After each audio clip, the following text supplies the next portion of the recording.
Bienvenue sur les news de Samir. Aujourd'hui, on va parler de l'actualité et aussi étonnant que ça puisse paraître, on va parler de l'affaire Hilary. J'aimerais vous faire part de quelques réflexions et de mettre à jour la disparition de cette jeune demoiselle.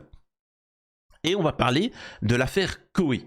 Oui, Koé, alors si je comprends bien, a signé à la radio Europe 1 ou Europe 2 ou je sais plus quoi. Et derrière, ça a créé une petite polémique, alors toute petite, mais quand même. Alors sachez que je voulais plus parler de l'affaire Koé. Alors vous savez mon positionnement là-dessus, au vu des éléments et de manière factuelle. Et comme vous le savez, ceux qui me regardent assidûment, je me suis jamais trompé. Jamais. Hein. Les gens étaient surpris quand je critiquais l'opportunisme de certains à gauche, à droite, dans certains domaines, quand je vous expliquais ce qu'il en était dans certains... Je me suis jamais trompé. Vous savez pourquoi? Non, je ne suis pas un devin. C'est juste que je prends les éléments qui est disponible.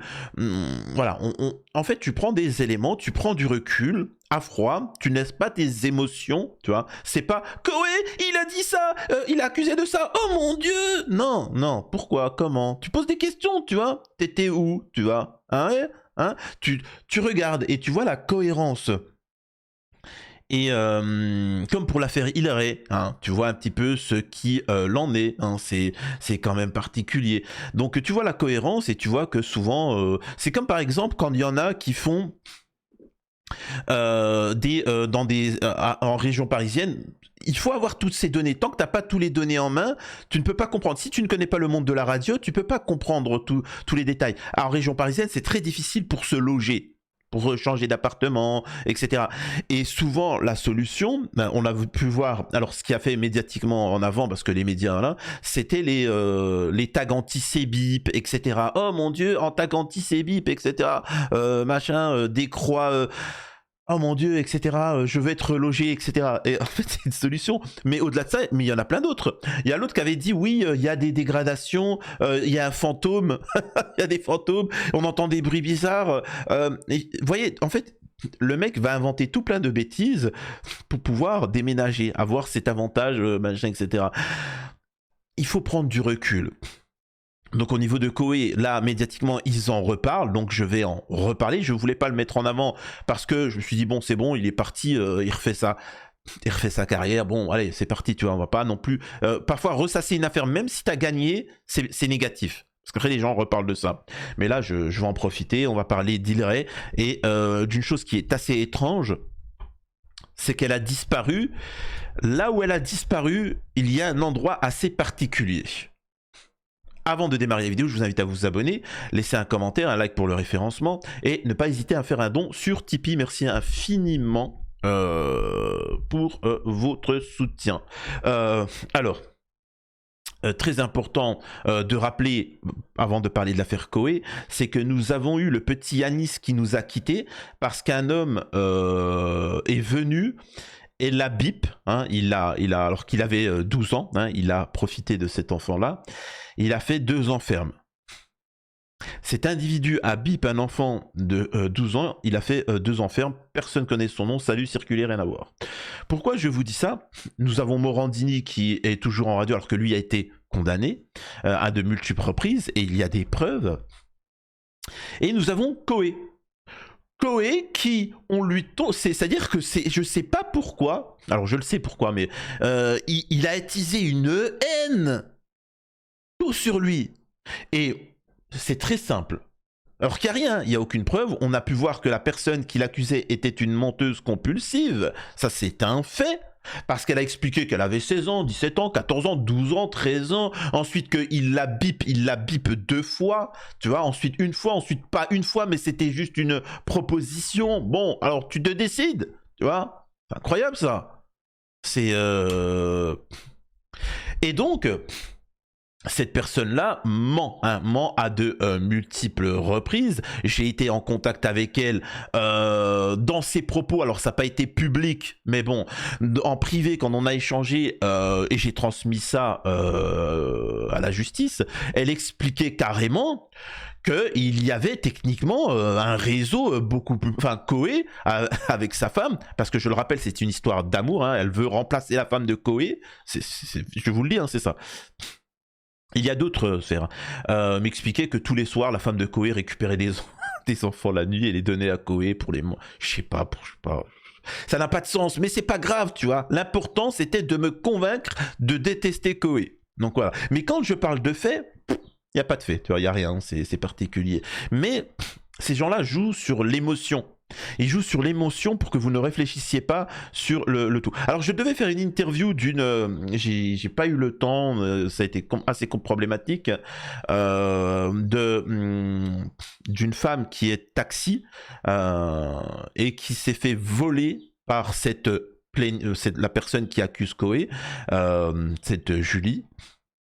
Et c'est-à-dire que tout cette affaire-là avec le taxi montre à quel point la personnalité manipulatrice de cette personne-là, manipulatrice avec les hommes pour arriver à ses fins, et c'est quelqu'un qui va souvent dans les hôpitaux psy. C'est pour ça que je vous dis, pour moi, l'affaire Koé, je résume après, je vous montre les passages, l'affaire Koé, elle est très simple. Nous avons une femme qui a des problèmes psy, qui est amoureuse de Koé. Elle est amoureuse de Koé. Et donc voilà. Et vous voyez même qu'elle singe. J'ai bien dit elle singe. Hein. Parce que copier, c'est même pas une copie version Wish. Elle essaye de singer. Elle essaye de singer la femme de Koé. Alors quand vous regardez un peu le profil, le pédigré de la femme de Koé, la femme de Koé n'a pas besoin de Koé pour vivre. Hein. Elle n'a pas besoin de Koé. L'autre, elle a essayé de faire la même teinte de cheveux. C'est pour vous dire à quel point elle est complètement... bref. C'est vraiment une histoire des films sur M6. Et les autres, il y a beaucoup de concurrence. Il faut savoir que c'est un milieu malsain, les médias, les choses comme ça. Sauf que, pourquoi Koé revient? Parce qu'il est... depuis, entre-temps... Koé a dû transmettre les éléments à la radio ou ainsi de suite pour montrer à quel point il est innocent, que c'est une non-affaire, et qu'aussi les gens qui ont remplacé Koé dans les radios ou ceci ou cela, c'est une catastrophe, tu vois. C'est-à-dire qu'ils n'arrivent pas. Donc, c'est-à-dire que tous ceux qui étaient jaloux de Koé, qui disaient t'as vu ce qu'il a fait Koé, t'as vu, je peux prendre sa place? Oui, j'ai pris sa place. Façon de parler, hein, même si c'est pas volontaire. Et en fait, ils se sont rendus compte qu'ils étaient nuls. Ils ont dit bon, finalement. En fait, Koé, finalement, il n'y a aucune preuve contre lui. Donc voilà, bref. Je trouve quand même assez particulier tous ces éléments. C'est révoltant. Une femme accusant Koé d'agression, bip, réagit à son retour à la radio. L'animateur de radio Sébastien Koé, mis en examen depuis mai 2024 pour Bip et Bip, animera la matinale sur Europe 2 à partir du 28 avril. Un retour à l'antenne qui révolte l'une des accusatrices de l'animateur. Elle s'est confiée aux Parisiens le mardi 15 avril. Je te pose une question, le fait de voler un taxi, ça aussi c'est révoltant ou pas? Je me pose une question, tu vois. Afin de tenter de redresser ses audiences en baisse, Europe 2 a décidé de recruter l'animateur Sébastien Koé, malgré sa mise en examen pour Bip et Bip, etc. La radio du groupe Lagardère, détenue par le groupe Vivendi du milliardaire breton Vincent Bolloré, et vous le savez mon amour que j'ai pour Vincent Bolloré, hein, donc, et pourtant je soutiens cette décision. Ne pas comparer s'il vous plaît le cas Morandini avec le cas Koé, je vous en supplie, tu vois, en remplacement de Benjamin Castaldi. Une femme qui a plainté contre lui en décembre 2023 pour Bip a immédiatement réagi à cette information auprès du Parisien. Je trouve ça absolument dégueulasse. Il y a une instruction en cours. Déontologiquement, qu'Europe 2 veuille le mettre à l'antenne, c'est à vomir. C'est révoltant. Tu vois, incroyable. Alors... Pour ceux qui la connaissent, c'est « Je crois que je vais en finir !»« Non, s'il te plaît, non, ne finis pas !»« Non, t'inquiète pas !»« Oui, bon, oui, on connaît, hein. Ouais, oh, tu vois, hein. Je vais en finir !»« Non, mon Dieu !» C'est comme les enfants « Je vais fuguer !» Tu vois. Et les parents qui deviennent ouf, c'est ceux qui sont là « Non, s'il te plaît, ne fugue pas !» Alors que les parents où ça se passe très bien, c'est « Vas-y, fugue, vas-y !» Vas-y, hein, ouais, tu vois, et puis hop, il revient tout de suite, tu vois. Là, c'est la même chose. C'est bon, arrête la victimisation. Donne-nous des preuves concrètes. Sébastien Coe avait débarqué de Énergie en novembre 2023 après le dépôt de plainte, de la première plainte pour beaucoup de victimes dont je fais partie. Hein, quand tu l'écoutes, c'est un prédateur. Pour beaucoup de victimes, hein, tu vois. Bon, ils osent pas parler, mais il y en a beaucoup. Dont je fais partie. Son retrait de Énergie a été un énorme soulagement. Qu'il puisse repartir sur notre antenne, c'est intolérable, c'est injuste. Europe 2 insulte les victimes, je suis très en colère, a ajouté la femme âgée de 46 ans. Alors c'est pas la même alors. 4 accusations, la date du procès pas connue. Pour rappel, l'animateur est mis en examen depuis mai 2024 pour Bip, dont l'accuse 4 femmes. Il a toujours nié les faits qui lui étaient reprochés, affirmant être victime de cyberharcèlement, dénonciation calomnieuse et tentative d'extorsion de fonds. Sébastien Coe est placé sous contrôle judiciaire depuis bientôt 1 an. Il a interdiction d'entrer en contact avec les personnes ayant... Alors je crois que... Alors, ça me fait toujours rire de voir cette phrase-là.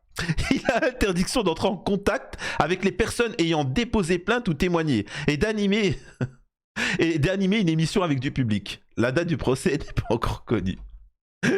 Ça fait rire dans le sens où cette fameuse Julie, hein, l'accusatrice, fait tout pour entrer en contact. Fait tout. Il y a vraiment eu, même pour ma part, ouais, t'as vu, tu peux le contacter, tu peux lui dire, je crois que je vais m'ôter la vie si... Oui, bon, il y a vraiment cette volonté vice... Alors, j'avais pas cette information, hein, comme quoi qu'il avait pas le droit de... Et en fait, tu comprends que Alors, peut-être c'était justement le fait de faire tout un baratin pour entrer en contact avec et dire, regardez, il est entré en contact avec moi. Et on peut s'arranger, on peut discuter vraiment pour régler le problème. On se rencontre ce soir et machin, tu vois. Et puis Coe comme un idiot, il y va. Ensuite elle déchire son truc. Oh c'est encore.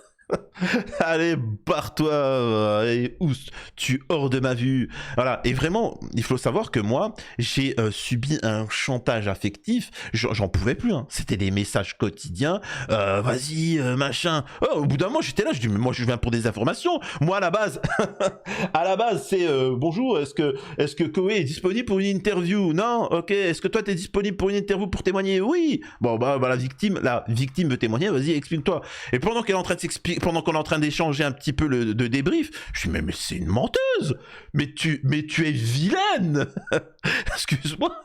Enfin, vous voyez ce que je veux dire, c'est quand même gravissime.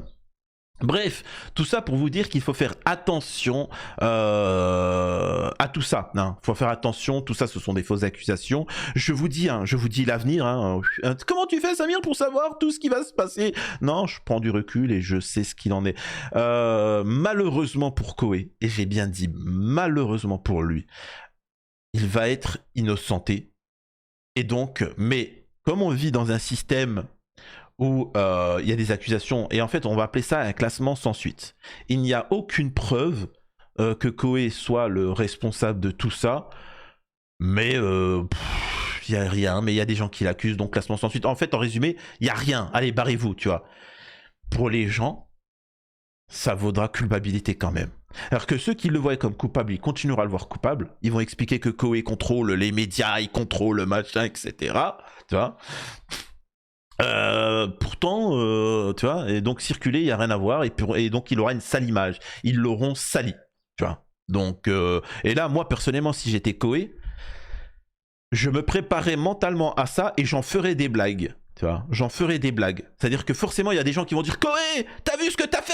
Je dis « Mais ça a été classé sans suite, tais-toi, tu vois. Je vais... enfin, je sais pas, mais en tout cas, il va prendre cher, et sachez que ça va être classé sans suite, parce qu'il n'y a rien. Tu vois, vous allez voir. Bref. Une fois qu'on a parlé de ça, ça me permet de revenir sur l'affaire Hillary, hein, qui est quand même beaucoup plus importante. Disparition, alors on va contextualiser, après je vais vous dire moi ce que je pense, où c'est qu'elle est, hein, où est cette demoiselle. Alors pourquoi je parle de Coe et de cette affaire là, parce que de temps en temps j'aime bien mêler des affaires comme ça, et puis parce qu'il y a tellement d'actualité, il faut que je les colle, et c'est pour vous montrer qu'on en fait tout un pataquès pour des fausses accusations de pauvres minables concernant un animateur intègre, hein, parce que vous savez, moi je suis pour, vous savez, c'est le président du Salvador qui avait dit, oui, on me reproche de mettre en tôle sans pitié des pédos, des criminels, des choses comme ça, que j'enferme des milliers de personnes comme ça. Et lui il disait, vous voyez ça comme ça, moi je considère que j'ai libéré des millions de gens, la population. Vous voyez? Et donc, comment vous expliquez ça? Moi, je suis pour que... Enfin, bon, bref. Ça sert à rien de toute façon, malheureusement dans ces affaires-là, soit tu as un avis, il y a très peu qui vont réfléchir, savoir ce qu'il en est, et tant pis. Tant pis, hein, tant pis, vous ferez du mal, mais de toute façon, vous devrez rendre des comptes tôt ou tard. Hein, humainement, appelez ça comme vous voulez, le karma ou ce que vous voulez, bref. Disparition d'une joggeuse dans la Vienne. Une semaine après, où en sont les recherches pour retrouver Agathe Hilleray? Plus de 120 gendarmes restent mobilisés ce jeudi pour retrouver Agathe Hilleray, 28 ans, disparue depuis une semaine, alors qu'elle était partie courir dans les bois autour du domicile de ses parents à Vivonne, au sud de Poitiers. Voilà qu'une semaine maintenant qu'Agathe Hilleray, 28 ans, est portée disparue. La jeune femme, treilleuse expérimentée, est partie courir jeudi 10 avril dans la matinée avant que son père, résident à Vivonne, au sud de Poitiers, ne donne l'alerte. Ne la voyant pas revenir, lundi, le parquet a annoncé l'ouverture d'une information judiciaire contre X pour enlèvement et séquestration. Les recherches se poursuivent activement, les enfants. Plus de 120 gendarmes restent mobilisés. Tu vois, 20 minutes fait le point sur l'enquête. Que sait-on de la disparition d'Agathe Hilleray? Agathe Hilleray est partie courir jeudi 10 avril vers 10h30, s'élançant du domicile de ses parents à Vivonne, dans la Vienne. Son père a donné l'alerte en début d'après-midi, ne la voyant pas revenir. Son téléphone ne répondait plus, a précisé le procureur de la République de Poitiers, qui a alors ouvert une enquête pour disparition inquiétante. L'appareil est localisé pour la dernière fois l'après-midi de sa disparition dans un rayon de 250 mètres entre les lieux dits les Grands Ormeaux et le champ Salot, à Voulon. Une commune située à 10 km de Vivonne. Il faut savoir qu'elle court 15 km comme ça, là, la jeune demoiselle. Donc voilà, elle court comme ça, c'est des lieux forestiers. Dès les premières heures, les gendarmes ont pris le dossier très au sérieux. Alors, avant de continuer, ce que j'aimerais quand même vous montrer, c'est que Vivonne, alors Vivonne c'est ça, alors comment je fais pour vous montrer ça? Attendez, je vais juste régler l'image. Donc nous sommes ici à Vivonne, et la demoiselle vit dans cette ville-là. Hein. Alors, peu importe où exactement, bon, elle est à Vivonne. Donc, elle aime bien courir, elle aime bien, pour vous montrer, elle aime bien se rendre aussi à là où elle a disparu, à Voulon. Donc en fait, pour que vous compreniez, elle a disparu aux alentours, etc. Tu vois, dans ces bois-là. Et on va reculer. Donc elle était là, elle habite ici, elle a couru ici, aux alentours de Voulon. Elle aurait disparu ici. À mon avis, elle avait dû courir ici, ensuite vouloir revenir, etc. On sait que les gendarmes ont cherché aussi proche, ils ont cherché partout. Il faut savoir que c'est immense, hein, parce que c'est forestier, etc. Nous avons aussi des... comment on appelle ça? Des trucs de train, là, comment on appelle ça, les rails? J'arrive plus le terme. Donc ils ont essayé de trouver là. Moi, ce que je trouve assez étrange, c'est qu'entre Vivonne, là où elle habite, et Voulon, nous avons quand même un centre pénitentiaire. Tu vois, on a quand même une prison où j'ai regardé, où des gens sortent de tôle, mais surtout, chose plus grave, ce qui n'a strictement aucun sens, ne me demandez pas une explication, où il y a des gens qui ils ont des permissions de sortie d'un jour, tu vois, d'une après-midi. Et pour ceux qui connaissent les affaires criminelles, sachez qu'il y a eu énormément d'affaires. Alors je sais pas, parce que là on n'a pas retrouvé le corps, mais la phrase peut-être que je mettrai en titre, c'est: le coupable, le responsable de la disparition de Agathe est déjà en prison. Et si nous avions un individu, et moi j'espère que les gendarmes ont quand même regardé cette piste-là, c'est-à-dire que le jour de la disparition d'Agathe, où là, en fait, les gens qui ont une permission, qui sont dans ce pénitencier, qui ont une permission de sortie pour ce jour-là, ou qui sont sortis de prison quelques jours avant, ou machin, de regarder. Parce que souvent, ces gens-là, quand ils ont une permission, c'est très simple, hein, ils viennent, ils sortent, ils bipent un enfant, ils bipent une femme, ils truc, ils retournent en tôle, eh, c'est bon, je viens, hop, ils retournent en tôle. Personne va les soupçonner. Hein? Le gendarme va se dire, mais c'est bizarre, mais lui il est en tôle, lui il est en tôle, lui il est en tôle, voilà machin, qui ça peut être comme responsable? Vous voyez ce que je veux dire? Donc il faut se renseigner parce qu'on a quand même cet endroit qui est juste à côté de l'endroit où a disparu notre petite Agathe et se renseigner sur ce centre pénitentiaire au moins. Je ne dis pas que c'est ça la solution, mais le mec il a une permission de sortie. Nous avons Agathe qui est là, je vais sortir, je suis en forêt, je suis une femme et je suis en sécurité, etc. Blablabla. Nous avons un centre pénitentiaire, le mec qui se dit, waouh, j'ai une journée où je suis libre, qu'est-ce que je vais bien pouvoir faire? Tiens, hein, je vais... Eh ben il sort et il se promène, il se dit je vais, tu vois, et il voit la petite Agathe, il fait ce qu'il a à faire, il cache, tu vois, et ce qui paraît étonnant c'est qu'on n'a pas retrouvé Agathe. Moi c'est le seul truc qui est assez étrange. Mais ensuite il revient, il est au centre, ni vu ni connu. Ni vu ni connu, qui va le soupçonner? Donc j'ose espérer que les gendarmes vont enquêter là-dessus, sur cette piste-là. Au moins, en plus l'avantage de ce truc-là, c'est que c'est très rapide de demander au centre pénitentiaire qui a eu une permission de sortie ce jour-là. Est-ce qu'il y en a eu ou pas? Est-ce qu'auparavant il y a eu quelqu'un qui est sorti ces derniers jours de tôle? Il y en a eu ou pas, tu vois? Et s'il y en a eu, qui sont et pourquoi ils étaient en tôle? Si, bah, je veux dire par là, c'est que si les gendarmes ils demandent et qu'on se rend compte que oui, il y a quelqu'un qui a eu une permission. Il a été arrêté pourquoi? Pour avoir brûlé un feu rouge ou tout ça? Ah non, parce qu'il avait bip des enfants ou une femme. Bingo, tu vois, oui, on va creuser le délire, vous voyez ce que je veux dire? Donc voilà, donc encore une fois, ça peut n'avoir strictement rien à voir, mais c'est une piste à creuser, hein, bien évidemment. Disparition d'Agathe Hilleray, l'affaire fait écho à une agression survenue il y a 10 ans. Depuis le 10 avril, Agathe Hilleray, 28 ans, a disparu alors qu'elle faisait son jogging 10 ans plus tôt. Une jeune femme avait été bip une vingtaine de kilomètres de là, dans des circonstances similaires. La question tourne en boucle dans la tête des enquêteurs et de ses proches depuis près d'une semaine. Où est-elle? Au fur et à mesure que les jours passent, toutes les théories sont étudiées pour tenter de découvrir ce qu'il est arrivé à Agathe. Une dame de 90 ans disparue le même jour. Pour l'heure, rien n'indique que la disparition d'Agathe et ce crime sont liés, mais les similitudes restent troublantes. Deux femmes âgées d'une vingtaine d'années faisant leur footing le long de la même rivière, le même jour que la disparition d'Agathe, Lucé Potet, 90 ans, s'est également volatilisée dans la Vienne à 75 km de là. Pour l'heure, la nonagénaire est également introuvable. Seul son parapluie, sa canne ont été retrouvés au bord de la Creuse. C'est incroyable ça, attendez. Mais c'est faux cette histoire, attendez, quoi?